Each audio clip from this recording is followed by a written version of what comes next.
Tiga saksi ahli yakni Riko Pratama selaku saksi ahli dari BPKP, Sibli saksi ahli grafologi, dan Juni Irawati selaku saksi ahli LKPP.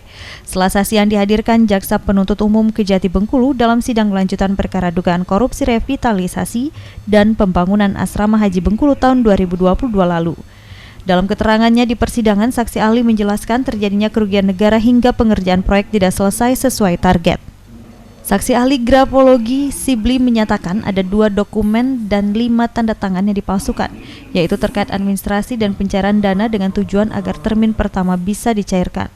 Sedangkan saksi ahli dari BPKP Riko Pratama menyebut kerugian negara proyek asrama haji tahap pertama sebesar 1,2 miliar rupiah. Jumlah tersebut berdasarkan audit dan pemeriksaan BPKP terhadap semua pihak yang terlibat pada proyek tersebut. Sementara itu, satu orang saksi lain yakni Edi Murtono sebagai project manager yang ditunjuk PT Bahana Krida Nusantara. Tetapi setelah sampai di Bengkulu, tugasnya tidak sebagai project manager melainkan hanya sebagai pelaksana engineering. Pasca persidangan ini, JPU Kejati Bengkulu Liputra Setiawan menyatakan pengerjaan tersebut tidak sampai 20%, namun dipaksakan dibuat 21% untuk mencapai termin pertama. Intinya memang tidak mencapai 20%, ada dibuat seolah-olah 21%, tapi semuanya menyampaikan di bawah 20%. Itu alasannya untuk disampaikan 21% itu kalau biar cair itu 21% itu sehingga mereka nantinya bisa mencairkan termin pertama.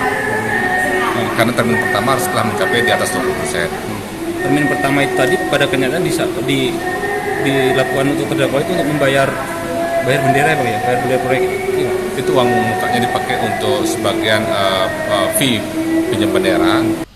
Perkara ini menjerat 2 terdakwa yakni Suharyanto selaku mantan Direktur PT Bahana Krida Nusantara dan broker proyek Panca Saudara Silalahi. Pengembalian kerugian negara sudah dilakukan penitipan oleh 2 terdakwa dan saksi mencapai 798 juta rupiah. Kerugian negara yang masih tersisa mencapai 482 juta rupiah dari total kerugian negara sebesar 1,2 miliar rupiah. Rendra Aditya Gunawan, RBTV melaporkan.